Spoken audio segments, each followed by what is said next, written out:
Oke. Assalamualaikum warahmatullahi wabarakatuh. Perkenalkan, nama saya Yahya Sidik. Saya dari kelompok 6 dari mata kuliah Manajemen Keuangan 2. Di sini saya dari prodi akuntansi dan di sini saya akan menjelaskan mengenai manajemen piutang. Jadi di sini nanti kita akan bahas mengenai bagaimana sih piutang itu. Nah, oke, yang pertama di sini yang akan saya jelaskan yaitu yang pertama tentang pengertian piutang, kemudian yang kedua yaitu klasifikasi piutang, kemudian yang ketiga yaitu ruang lingkup piutang, yang keempat yaitu penilaian resiko kredit, kemudian yang kelima yaitu perputaran piutang, dan yang terakhir yaitu resiko kerugian piutang. Baik, yang di sini yang pertama yaitu yang akan saya jelaskan yaitu mengenai pengertian piutang. Pengertian piutang, piutang itu apa sih? Piutang itu adalah merupakan salah satu unsur dari aktiva lancar sebuah neraca sebuah perusahaan. Nah, di dalam sebuah perusahaan, kalau perusahaan tersebut itu pasti memiliki piutang, walaupun itu entah itu kecil maupun besar. Itu kalau perusahaan yang memang melibatkan adanya sebuah melakukan sebuah penjualan. Jadi kalau di situ terjadi penjualan secara kreditnya, di situ munculnya sebuah piutang. Maka dari sini bisa dikatakan piutang itu muncul karena dengan adanya yaitu penjualan secara kredit. Nah, piutang ini sendiri juga berjangka waktu, ada yang 30 hari sampai dengan 90 hari. Kemudian yang kedua yaitu klasifikasi piutang. Di sini menurut Warren Reef dan juga Fish, di mana mengklasifikasikan piutang itu ke dalam tiga kategori. Yang pertama yaitu tentang piutang usaha. Piutang usaha itu apa sih? Piutang usaha itu adalah merupakan sebuah piutang yang muncul dikarenakan adanya sebuah usaha tadi. Jadi di dalam sebuah bisnis, contohnya ya kita melakukan sebuah penjualan. Nah, itu penjualan secara kredit, maka di situ bisa dikatakan munculnya sebuah piutang itu dari transaksi tersebut. Nah, itu bisa dikatakan sebagai piutang usaha karena memang dalam sebuah usaha. Nah, kalau untuk yang kedua yaitu wesel tagih. Wesel tagih itu apa sih? Wesel tagih itu adalah merupakan salah satu apa ya? Kayak surat yang dimana di situ diterbitkan oleh orang yang memang membawa atau meminjam uang kita, yang apa ya? Istilahnya surat yang dikeluarkan oleh seorang debitur. Jadi ketika kita menagih itu kita menggunakan wesel nanti, wesel itu. Jadi untuk kita menagih ke orang tersebut itu kita menggunakan wesel tersebut. Jadi itu adalah merupakan surat yang dikeluarkan oleh debitur untuk menagih utang yang memang dia dia bayar nantinya berapa, dalam jangka waktu berapa nanti dia akan bayar utang tersebut. Kemudian yang terakhir yaitu piutang lain-lain. Nah, di sini piutang lain-lain itu dikategorikan sebagai piutang yang memang di luar dari piutang usaha. Mungkin ada piutang yang lain-lain, entah itu piutang yang berkaitan dengan perusahaan maupun dari kegiatannya di situ. Jadi diklasifikasikan dari piutang lain-lain. Contohnya kayak piutang bunga juga kayak gitu. Kemudian yang selanjutnya yaitu ruang lingkup piutang. Nah, ruang lingkup piutang adalah piutang merupakan aktiva yang penting dalam perusahaan dan dapat menjadi bagian yang besar dari likuiditas perusahaan. Besar kecilnya piutang dipengaruhi oleh beberapa faktor. Faktor tersebut diantaranya adalah seperti yang dikemukakan oleh Bambang Rianto tahun 2001 85 sampai 87 sebagai berikut, yaitu yang pertama, volume penjualan kredit. Nah, di sini faktor-faktor yang menyebabkan besar kecilnya piutang itu adalah ditentukan dari volume penjualan kredit. Kenapa kok dari volume penjualan kredit? Maksudnya di sini adalah dimana semakin tinggi penjualan kredit yang dilakukan atau semakin besar penjualan kredit yang dilakukan oleh suatu perusahaan, maka di situ piutang yang akan nantinya dia punya di pelanggan, entah itu di konsumen, itu semakin besar di sini. Jadi besar kecilnya itu dipengaruhi oleh dari volume penjualan kredit itu sendiri.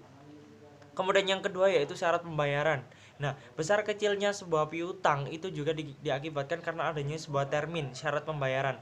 Biasanya kan ada diskon, contohnya ya 2/10 N/30. Nah, itu kan dia akan mendapatkan 2% potongan apabila dia membayar hutangnya itu tidak lebih dari 10 hari. Artinya di situ dengan adanya dia membayar sebelum adanya jatuh tempo tidak melewati 10 hari, maka dia akan mendapatkan potongan 2%. Nah, itu bisa menjadi salah satu pengurangan dari piutang itu sendiri. Nah, ini bisa diakibatkan dengan adanya syarat pembayaran tadi. Jadi yang menjadi salah satu penyebab besar kecilnya yaitu dari syarat pembayaran tadi atau terminnya. Kemudian yang ketiga yaitu ketentuan tentang pembatasan kredit. Ketentuan tentang pembatasan kredit adalah di mana di sini maksudnya adalah kita membatasi kredit itu. Jadi dengan adanya pembatasan tersebut, kayak apa ya, kayak ada plafon kayak gitu, juga kan ada ketentuan tentang batasan kredit itu sendiri. Ada tentang pembatasan kredit secara kualitatif dan juga kuantitatif. Kemudian yang keempat yaitu kebijakan pengumpulan piutang.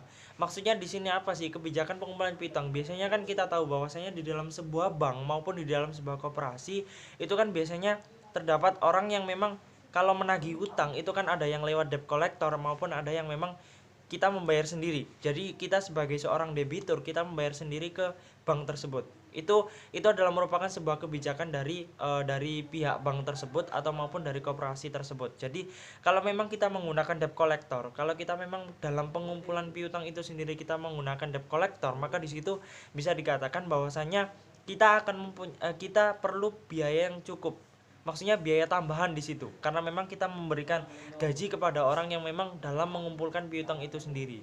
Karena memang kalau memang di perusahaan itu memang percaya kepada debiturnya untuk membayarnya sendiri tanpa adanya tagihan, tanpa ada yang menagih, ya itu kan memang dari kebijakan perusahaan itu sendiri, kebijakan dari bank itu sendiri gitu kan. Kemudian yang terakhir yaitu kebiasaan membayar dari para pelanggan.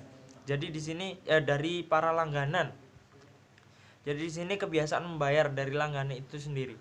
Kemudian kita beralih ke slide selanjutnya, bisa dilihat di sebelah saya, yaitu mengenai penilaian resiko kredit.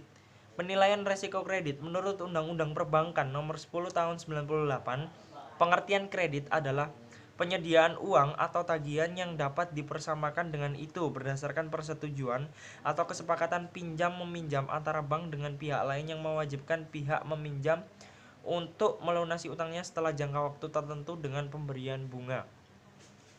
Oke, di sini ada unsur-unsur kreditnya, yaitu yang pertama pihak terkait, kemudian yang kedua yaitu kepercayaan, kemudian yang ketiga yaitu kesepakatan, kemudian yang keempat jangka waktu, kelima resiko, dan yang terakhir yaitu balas jasa. Oke, kita beralih ke slide selanjutnya, yaitu dimana yang lanjutan dari sebelumnya, yaitu tujuan pemberian kredit. Jadi di sini ada dua tujuan, dimana yang pertama yaitu profitability, kemudian yang kedua yaitu safety.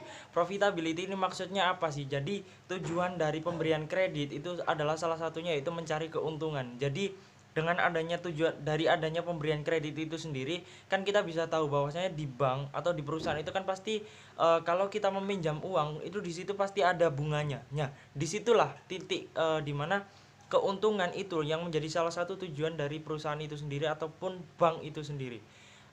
Yang kedua yaitu safety, di mana di sini adalah masih ada hubungannya dengan profitability. Jika safety-nya itu tidak baik atau safety-nya kurang memadai maupun kurang terjamin, maka di sini profitability-nya tidak akan bisa tercapai. Jadi di sini dengan adanya safety atau tingkat keamanan di sini dari fasilitas yang diberikan, maka di situ kalau kita katakan terjamin lah, maka di situ profitabilitasnya juga akan bisa dicapai. Kemudian yang selanjutnya yaitu yang bawahnya bisa dilihat yaitu prinsip pemberian kredit sehat, di mana sebagai salah satu bahan pertimbangan dapat tidaknya kepada seseorang nasabah diberikan kredit, bank mempunyai kriteria yang dikenal sebagai prinsip 5 atau 6 CS, yaitu sebagai berikut. Yang pertama, karakter, kemudian yang kedua yaitu kapital, ketiga capacity, yang keempat yaitu collateral, dan yang kelima condition of economy, yang terakhir yaitu constraint. Kemudian yang pertama itu karakter. Maksudnya apa sih di sini? Jadi yang menjadi salah satu bahan pertimbangan pihak bank maupun pihak perusahaan yang akan meminjamkan uangnya, itu yang pertama yang dilihat itu adalah dari watak atau sifat karakter dari debitur itu sendiri. Jadi dilihat dari sifatnya dia dulu, dari bagaimana caranya pihak bank ataupun pihak perusahaan itu mempertimbangkan itu secara dalam, secara matang, nanti akan mengenai apa ya, jadi kita mempertimbangkan dari resikonya gitu loh, dari sikapnya kita lihat dulu karakternya dari si debitur itu sendiri. Kemudian yang kedua yaitu kapital. Maksudnya di sini adalah jadi di sini pihak perusahaan maupun pihak bank itu tidak akan mau memberikan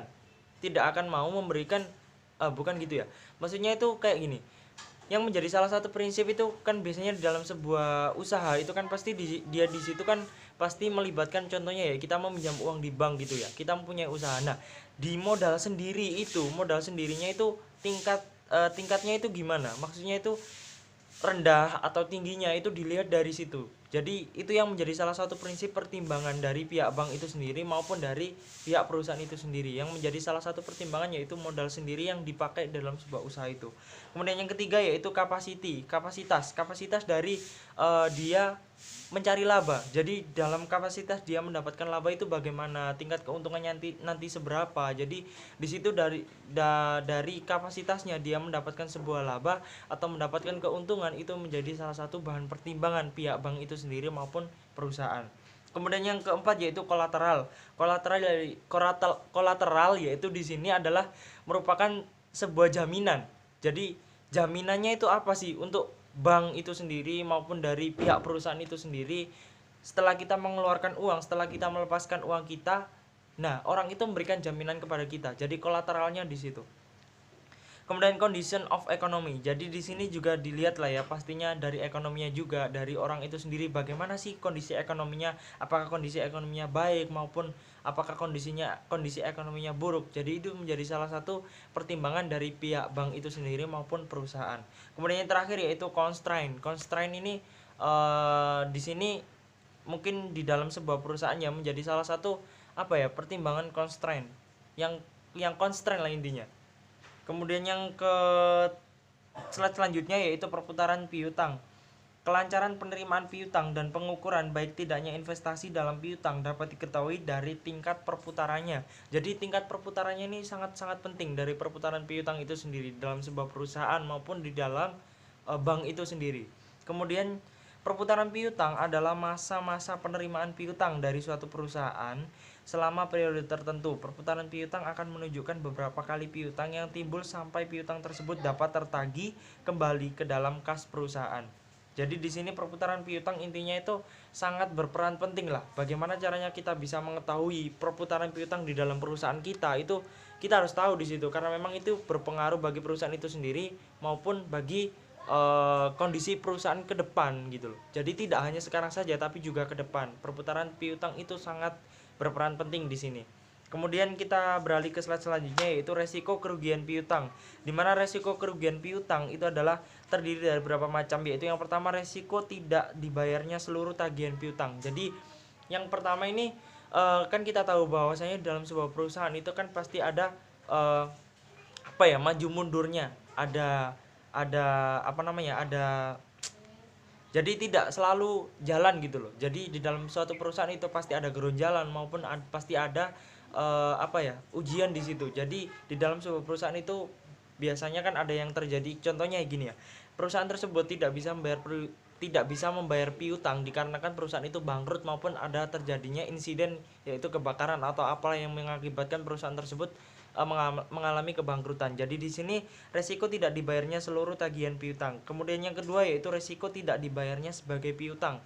Di sini kalau pihak perusahaan ya kalau melakukan sebuah penjualan, kalau melibatkan sebuah transaksi penjualan secara kredit, contohnya di situ. Nah, di situ kan ada harga barang itu sendiri, ada dari contohnya kayak harga pokok barang itu sendiri maupun dari labanya dari situ. Nah, kalau piutangnya di situ tidak dibayar, maka di situ kan hanya membayar harga barangnya saja gitu loh. Jadi di sini resiko tidak dibayarnya sebagai piutang. Artinya di sini dia tidak bisa membayar piutangnya gitu. Kemudian yang ketiga yaitu resiko keterlambatan pelunasan piutang. Nah, di sini juga bisa bermasalah bagi perusahaan itu sendiri. Karena apa? Karena kalau pihak bank maupun perusahaan yang memiliki piutang itu sendiri kalau memang tidak segera dilunasi oleh debiturnya, maka di situ juga akan beresiko terhadap kepada kondisi perusahaan itu sendiri. Karena semakin lama piutang itu tidak dibayar, maka di situ semakin tinggi modal yang atau investasi yang tertanam dari piutang itu sendiri. Jadi kondisi tidak maksimal gitu loh. Kas perusahaan itu tidak maksimal. Nanti ada penambahan kas lagi, contohnya kayak gitu. Resiko tertanamnya modal dari piutang.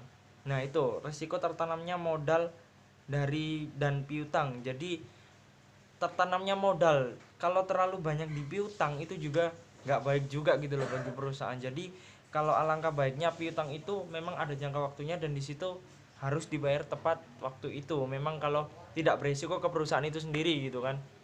Baik, di sini saya akan menjelaskan bagian yang terakhir, yaitu bisa dilihat di slide sebelah saya di bagian bawah, yaitu di mana dalam piutang resiko kerugian akibat piutang yang tidak dapat diterima pembayarannya selalu ada.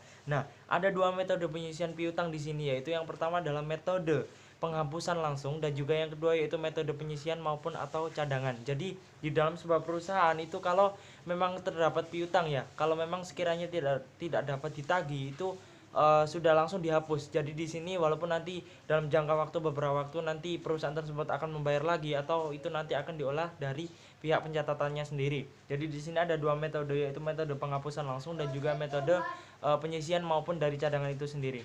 Mungkin sekian dari presentasi saya kali ini, kurang lebihnya saya mohon maaf yang sebesar-besarnya. Dan bagi teman-teman yang udah nonton video saya kali ini, terima kasih banyak, semoga bermanfaat bagi teman-teman semuanya. Dan saya akhiri, nun wal kolami wa yasturun, wassalamualaikum warahmatullahi wabarakatuh.